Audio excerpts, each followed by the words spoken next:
Honorable Mangalaphone, we have 13 minutes. 15. No, we reduced the 2 minutes. 15 minutes. Let's start. Thank you, Mr. Chairman. I would like to take this opportunity to raise a matter of national importance, which I believe would be of great concern for all those who value democracy and the freedom of expression.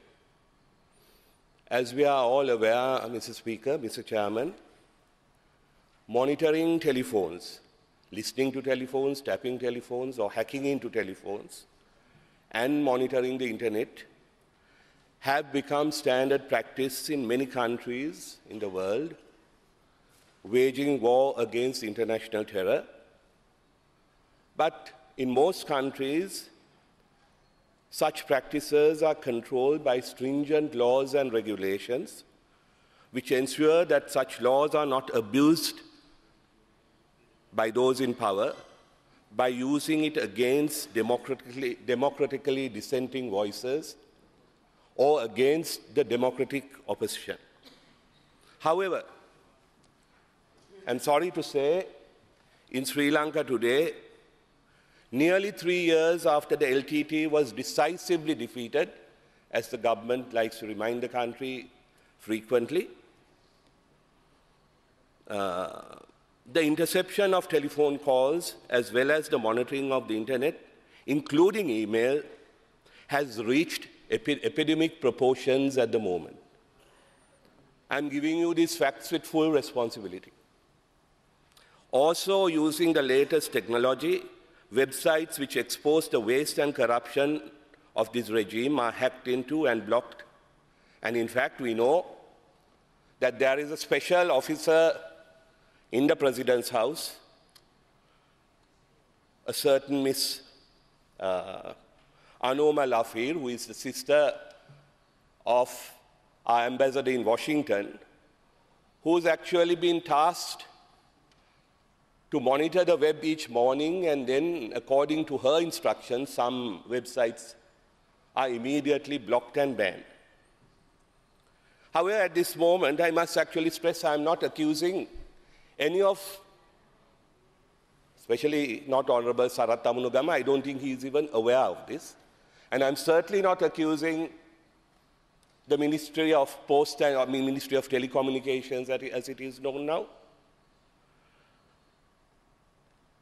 The Minister and the Secretary are not even aware of this.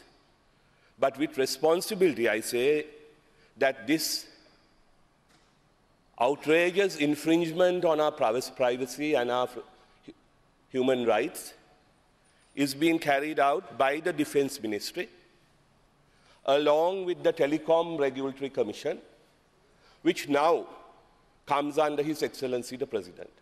According to the Act, which I brought to Parliament in 1997, it should be under the Ministry of Telecommunications.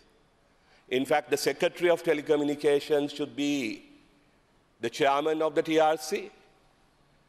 But today it is, for obvious reasons, perhaps obvious to them more than us, has been brought under the President. And I again say with responsibility, and I have access to a list of 687 persons whose phones are tapped and hacked into on a regular basis. And I can assure you, if you see these names, you'll be surprised. The ones whose phones are being tampered with and listened to are certainly not in any way terrorists.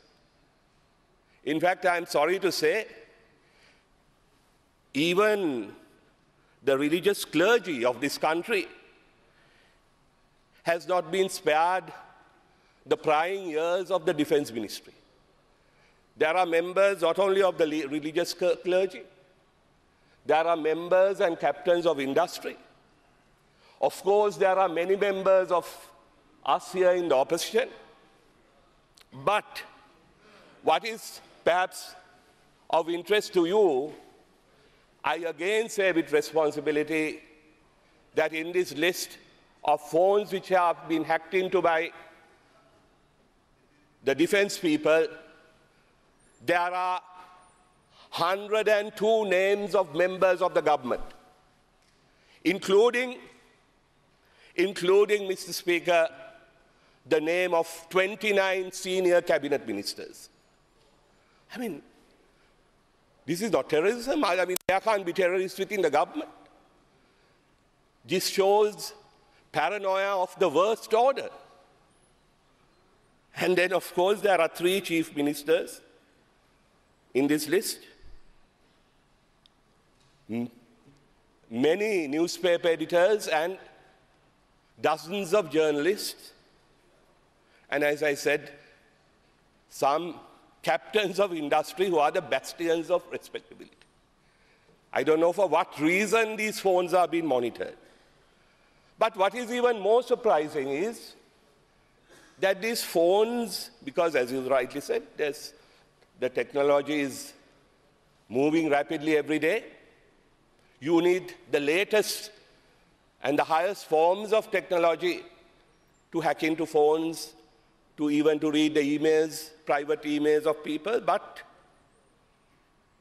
the technology, again I say with responsibility here on the floor of this House, has been provided by 2 Chinese companies, Huawei and ZTE.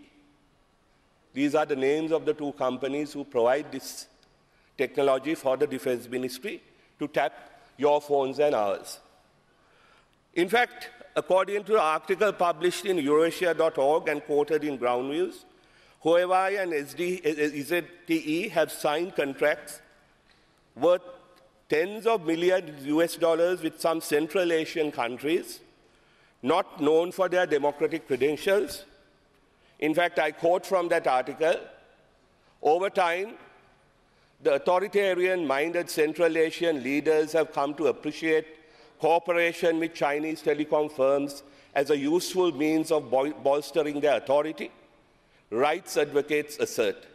Some civil society groups argue that Huawei and others are willing to assist the Turkmen government, one of the dictatorships in Central Asia, in monitoring cell phones and internet use in exchange for lucrative deals. In fact, as they say, these 2 companies are the biggest investors in infrastructure in this country. Maybe Honorable Lakshman Yapa is aware of it. Huawei and ZTE. In fact, they have some lucrative multi-million-dollar deals in Sri Lanka.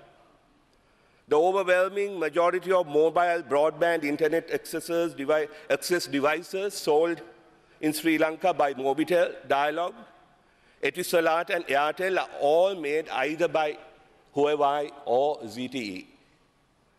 In fact, according to the information I have, the value of contracts signed by these 2 companies are far bigger than the contracts signed by Central Asian dictatorships.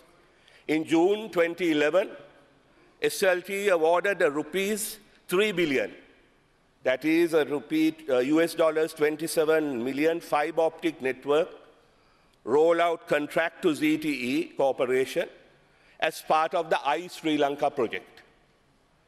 And also SLT's ADSL infrastructure is also underpinned by Huawei technologies. In fact, the Indian telecom firm Bharati Airtel have signed a $150 million deal with China's Huawei to set up a mobile phone network in Sri Lanka some years ago. Exactly.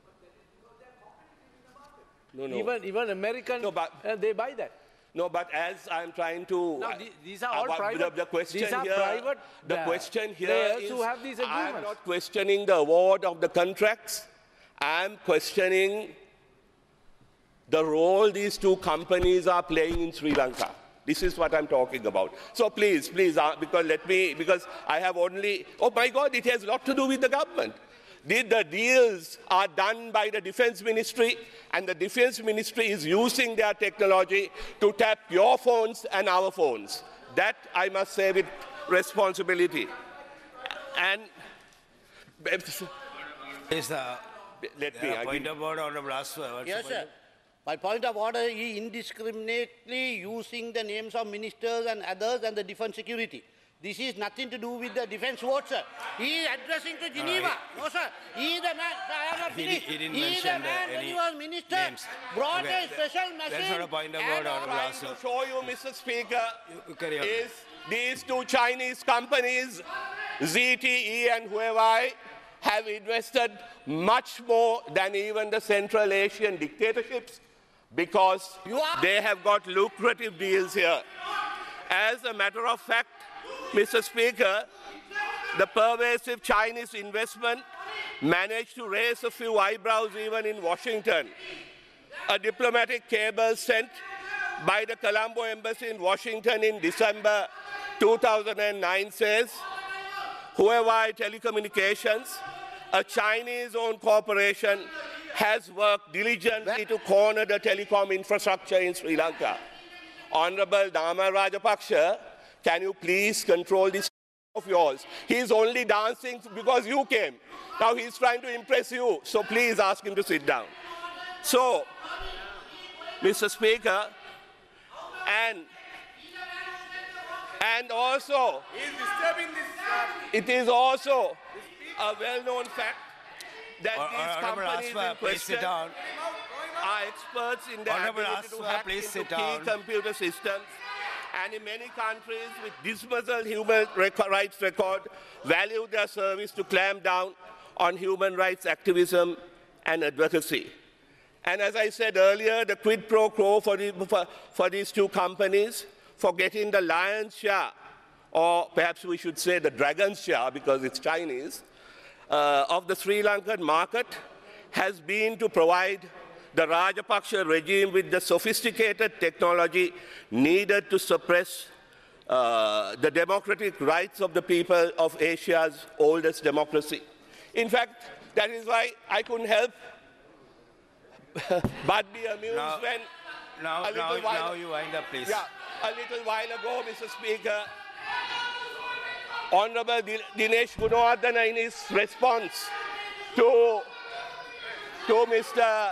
our leader of the opposition, he said in his statement that the government is committed to upholding the fundamental rights of the people. And I asked Honorable Dinesh Gunawardena, I asked this government, is this how you uphold the fundamental rights of the people? By hacking into the telephones and the computer systems of the democratic dissenting people of this country? Is that how you protect the fundamental rights of these people? By hacking into the telephones of senior cabinet ministers? Is this how you protect the fundamental rights of the people of this country? By even listening to the telephones of the Mahanayakas? I say with responsibility. And finally, Mr. Speaker, I just want 2 minutes. Just 2 minutes, Mr. Speaker. And finally, if this continues, Mr. Speaker, Yes, sir. He can't make use of the name of the ministers. No, you raising the point of order, Honorable Asser taking who the... bugged all Please the sit down. by bringing a big machine Honorable when he was Asser, what's the minister. point of order? He is addressing the Geneva conference. He is not addressing I'm sorry, the parliament I can't of Sri hear. Lanka. Honorable- Shameless man. May Yuddhya Kinanne Bahituwe. Tamunnaanse. Mic off, Honorable Asser. ලංකාව ජාත්‍යන්තර අපකීර්තියට පත් වෙන්නේ තමුන්නාස්ලා Now, දන්නවද? Honorable Mangala Samaraveera. මේ මොහොත finally Now you I'm wind up, finished. please. Finally. මේ මොහොත වෙනකොට, you know, because of your actions, Sri Lanka is getting isolated internationally. The latest news is the United Honorable Nations Geethanjali Committee. Gunawardena, Wadi. The Peace Committee has barred the Sri Lanka General from its committee. This is a great shame on Sri Lanka. Actually, when he went Honorable Mangala went Samaraveera, into now you the wind up, room, please. no other member spoke to him and no documents were given to him, diplomats said. So finally I said, shame on you. Thank you very much. Shame on you. Next, Shame on you. Honorable That's Tilanga right, that's Sumati right, Pal. that's right.